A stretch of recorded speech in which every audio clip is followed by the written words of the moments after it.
హత్యే. అలాంటి బోధకులు మాకు ఎన్నడూ దొరకరండి. ఎవరైతే దీనికి పాల్పడ్డారో వారికి కఠిన చర్యలు తీసుకోవాలి. అది గనక హత్య అని తేలితే మాత్రం ఎవరు ఊరుకునేది లేదు సార్. తగిన యాక్షన్ మేము తీసుకుంటాం sir. Thank you. Prasad Reddy గారు సార్ చెప్పండి, ఏంటి సార్ ఈ ఘటన ఏ విధంగా చూడాలంటారు? సార్ ఆల్రెడీ నిన్నటి నుంచి మీడియాతో మాట్లాడుతూనే ఉన్నాం. సో ఈరోజు కూడా అదే చెప్తున్నాం. అది యాక్సిడెంట్లా మాకు అనిపించలేదు, అనుమానాస్పదంగా ఉంది అని చెప్పాం. అదేవిధంగా రాశారు. సో అక్కడ ఆ సీన్ ఏదైతే ఉందో, యాక్సిడెంట్ జరిగిన సన్నివేశం ఏదైతే ఉందో అక్కడ పరిస్థితులు యాక్సిడెంట్ జరిగినట్టుగా మాకు కనబడలేదు సార్. సో అది పోలీసులకు వివరించడం జరిగింది. వాళ్ళు దర్యాప్తు చేస్తామని చెప్పారు. ఇప్పుడు పోస్ట్మార్టం లోపల జరుగుతోంది. పోస్ట్మార్టం రిపోర్ట్ ఏమొస్తుంది దాన్ని బట్టి మేము నాయకులందరూ డిసైడ్ అవుతాం.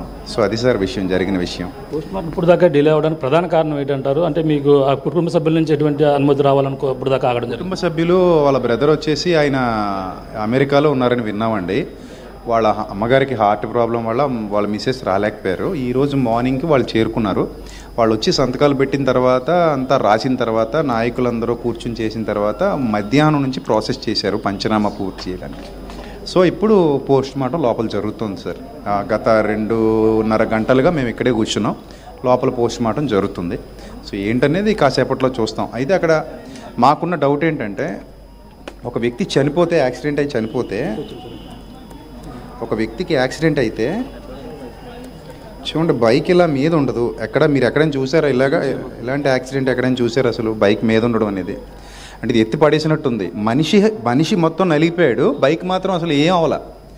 బైక్ కనీసం గీతలు లేవు. కావాలంటే మీరు ఆ ప్లేస్కి వెళ్ళి తీసుకోండి. బైక్ క్రింద మనిషి ఉన్నాడు, బైక్ అలా పడుకోబెట్టినట్టుంది. బైక్ ఏం కాల, ట్యాంక్కి రక్తం ఉంది, గాడికి రక్తం ఉంది, అన్నింటికి రక్తం ఉంది. బట్ ఇది మాకు డౌట్ వచ్చింది. అది అందుకే అనుమానాస్పద మృతిగా చెయ్యండి అని చెప్పి కోరాం. వాళ్ళు అంతా పారదర్శకంగా చేస్తున్నారు. లోపల దాన్ని ఏమంటారు, పోస్ట్ మార్టం కూడా పారదర్శకంగా జరుగుతుందని చెప్పారు. చూద్దాం సార్ మరి నెక్స్ట్ ఏమవుతుంది అనేది. కొన్నాళ్ళ నుంచి నా అబ్బాయి ప్రాణహాని ఉందని తన పోస్టింగ్లు కూడా పెట్టడం జరిగింది. ఎందుకు ముందస్తుగా ఎలక్ట్ అవ్వలేదు అనుకోవచ్చు? అంటే సార్ అది నాకు ప్రాణహాని ఉందని ఆయన డైరెక్ట్గా పెట్టలేదు సార్, కొంచెం వ్యంగ్యంగా పెట్టినట్టుగా ఉంది ఒక పోస్ట్ అయితే. సో ఇది చూడండి సార్, ఇది కింద పడుకోబెట్టేసినట్టుగా, అది మీరు దగ్గర నుంచి చూపించుకోండి. కింద పడుకోబెట్టి ఐ రిక్వెస్ట్ ఒకసారి విజువల్ని స్వాప్ చేసే ప్రయత్నం చేద్దాం. ఎస్ యా అనిపించలేదు మాకు. తర్వాత బైకు స్కిడ్ అయినట్టు కానీ ఈ టైర్ మార్క్స్ కానీ ఏం కనపడలేదు. సో అందువల్ల మేము ఇది మాకు డౌట్ వచ్చింది. అది డౌట్ వచ్చి మేము దీని మీద ఇన్వెస్టిగేషన్ కొంచెం ముమ్మరంగా చేయండి అని వేడుకున్నాం పోలీసు వారిని, ప్రభుత్వాన్ని. ఈరోజు చంద్రబాబు నాయుడు గారు అలాగే లోకేష్ గారు స్పందించారని విన్నాం. మరి పవన్ కళ్యాణ్ గారు స్పందించారో లేదో మాకు ఇంకా తెలీదు. సో అంటే జరుగుతున్న దాడుల దృష్ట్యా చాలామంది రాధా మనోహర్ దాస్ లాంటి వాళ్ళు పబ్లిక్లో బైబిల్ని దూషిస్తున్నారు సార్, పబ్లిక్లో మరియమ్మను దూషిస్తున్నారు సార్, పబ్లిక్లో యేసుక్రీస్తుని దూషిస్తున్నారు సార్. మరి ప్రభుత్వాలు ఎందుకు పట్టించుకోవట్లేదో మాకు అర్థం కావట్లేదు సార్. అందుకే మాకు డౌట్స్ రేజ్ అవుతున్నాయి. ఇప్పుడు వాళ్ళంత పబ్లిక్గా దూషిస్తున్నా కూడా ఎందుకు పట్టించుకోవట్లేదు అనేది ఒక పెద్ద డౌట్ అందరికీ, హోల్ క్రిస్టియానిటీలో ఉన్న డౌట్ సార్. అది నా ఒక్కడే కాదు. వాళ్ళు ఏమి ఎక్కడ లోపల గదిలో కూర్చొని అనట్లా, పబ్లిక్ డొమైన్లోకి వచ్చి మీలాంటి మీడియా ఛానల్స్లో నిన్న మొన్న ధవళేశ్వరం రోడ్డు మీద దూషిస్తున్నారు సార్. సో ఈ ప్రవీణ్ పగడాల్ గారు కూడా దాని మీద అందరూ కేసు పెడుతున్నారు. నేను కూడా అందులో వన్ ఆఫ్ ద పర్సన్ కావాలని వచ్చారట సార్. ఆయన కూడా కేసు ఫైల్ చేద్దామనే ఉద్దేశంతో వస్తున్నట్టుగా కూడా మాకు ఇన్ఫర్మేషన్ వచ్చింది. మరి ఆ మార్గ మధ్యలోనే ఆయన చనిపోవడం అనేది చాలా బాధాకరం.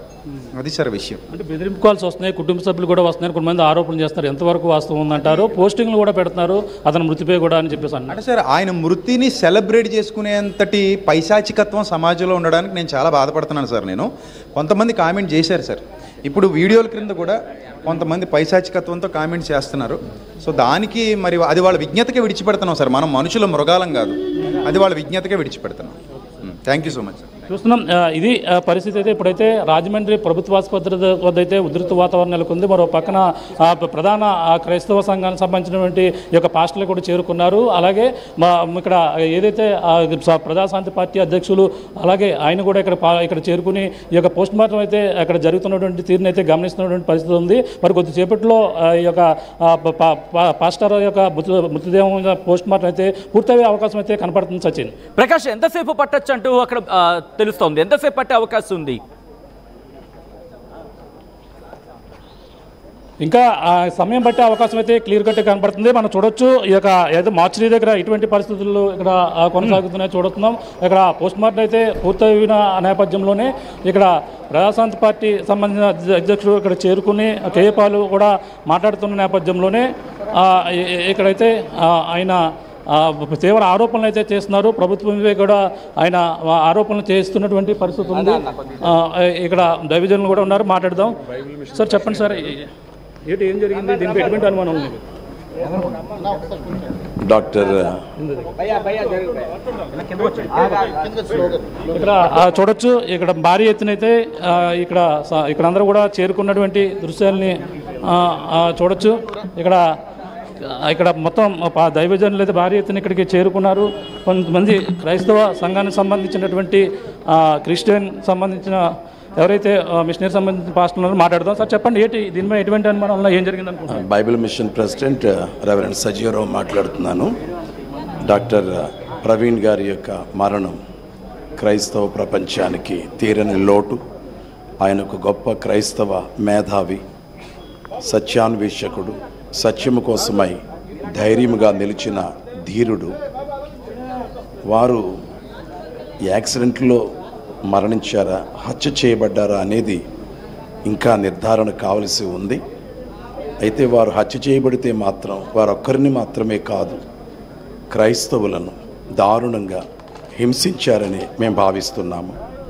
అలాంటి దారుణాలు జరిగితే క్రైస్తవులు అందరము ఒకే త్రాటిపై నిలిచి న్యాయం కోసమైనటువంటి పోరాటం చేయడానికి ఏమాత్రము వెనుకాడేది లేదని నేను తెలియచేస్తూ ఉన్నాను. ఇది ప్రతి ఒక్కరు కూడా ఇదే దీనిపై పూర్తి దర్యాప్తు అయితే చేయాలని కోరుతున్నారు. సార్ చెప్పండి, దీనిపై ఎటువంటి అనుమానాలు ఉన్నాయి, అసలు ఏం జరిగిందని మీరందరూ కూడా భావిస్తున్నారు? చాలా విచారకరం అండి. క్రైస్తవుల పట్ల ఈ వివక్ష ఎందుకో అర్థం అవట్లేదు. మా గోడు అరణ్య గోడు అయిపోయింది, ఎవరు పట్టించుకునే నాదుడు లేడు. ఒక దైవజనుడు చనిపోయినా కూడా దాని విషయంలో సరి అయిన చర్యలు తీసుకునే ప్రభుత్వం లేదు, పోలీస్ డిపార్ట్మెంట్ లేదు. చాలా విచారంగా ఉంది. ఇప్పటికైనా మేము రిక్వెస్ట్ చేసేది ఏమిటంటే సమగ్రమైన విచారణ జరిపించాలా.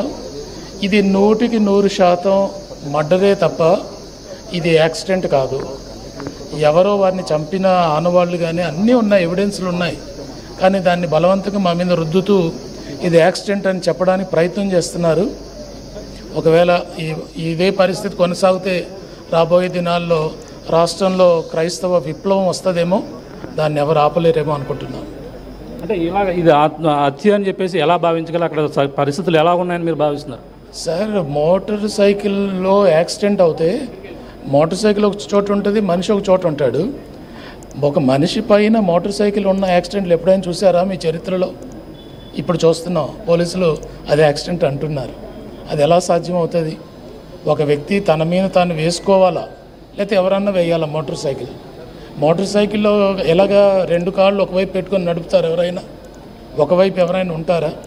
మరి కనీసం ఆ ఇంగిత